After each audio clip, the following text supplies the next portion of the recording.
Welcome back everyone. I just talked about the Samsung Galaxy S8 yesterday, and I really want to talk about the Samsung Galaxy Note 8 as well. Now this phone came out in 2017, and obviously I've already done a still worth it video this year. I think for a few people out there it might still be worth it. The only main thing to consider about this phone is that it's not getting software updates anymore, and that is really one of its biggest cons, or biggest ways for me to not recommend it to people. But even then, dude, I still think this phone is pretty decent and probably even better than a lot of people might even think. Now, I think this phone is better than the Samsung Galaxy S8 series for sure, and I mean, even looking on the front, I mean, this is a good looking phone. You have that 6.3-inch Super AMOLED display, and there's not a lot of phones out there that give you this big of a display and this nice of a display. In my opinion, the Samsung Galaxy Note 8 has one of the best displays out there. I think even the S8 has one of the best displays too, but the Note 8 even more so, and I like the way this phone looks. It looks so good, it feels so good in the hand.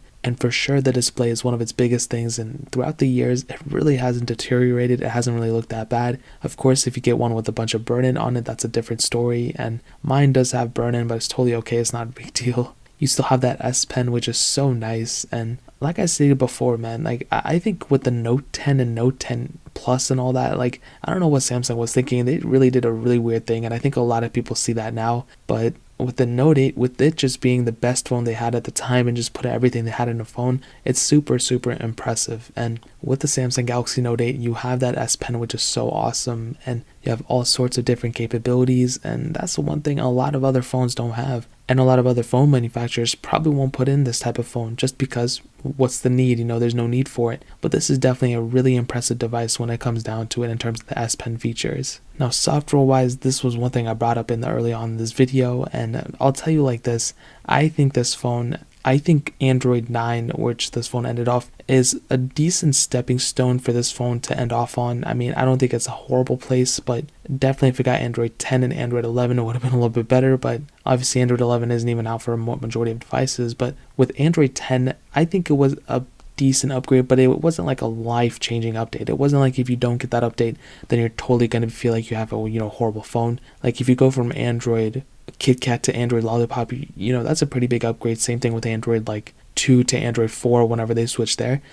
These are pretty big upgrades, but going from Android 9 to Android 10, it wasn't really that big of an upgrade. We just got dark mode system-wide, and we also got gestures. Now the gestures are a pretty good upgrade. It brings a whole new life to the story and everything. But the Note 8 is still getting security updates for the most part. It's still going to be lasting for quite a bit of time. So I think for sure the Note 8 ended off on a pretty decent note. I don't think it ended off in a really bad place, but I wish it did get another update or two. That would have been really cool. Performance wise, it's still top tier in my opinion. You still have that octa-core CPU, and you have 6 gigs of RAM on all the models, which is still pretty impressive. Of course, it's still less than what you get on the S20, but still pretty decent amount of RAM on this type of device, which is, like I said before, another huge asset. And anytime I did anything with this device, it didn't feel like a bad phone. It didn't feel like a slow phone. So again, another big thing to consider at the end of the day. The camera sensors are still great. 2 12 megapixel sensors. You can do 4K at 30, no 4K at 60 or 8K, but still a pretty good camera setup in my opinion. And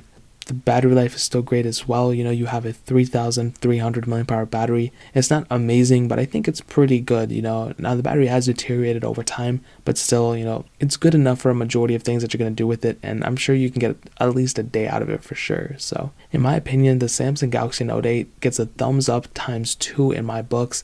It's one of my favorite phones that were ever released. Even though it's not that old, it's definitely not that new either, and I think it's really important for me to kind of sit here and say, if you can afford a better phone, go for it. But the Note 8, I think, is still a really good pickup in 2020. If you're okay with having a phone that's really just on security updates and it's not getting any more features anytime soon. So that's really pretty much it. If you guys have any other questions or anything, let me know in the comment section below. Hit the like button, that would mean so much, but definitely hit that subscribe button. Every single subscriber that we get really does count, so it means so much if you guys could hit that. Also check out the other links down in the description as well. My Twitter, my Instagram, my second channel. More importantly than everything else, I love every single one of you guys. Hopefully I'll catch you guys in the next video. Peace out till then.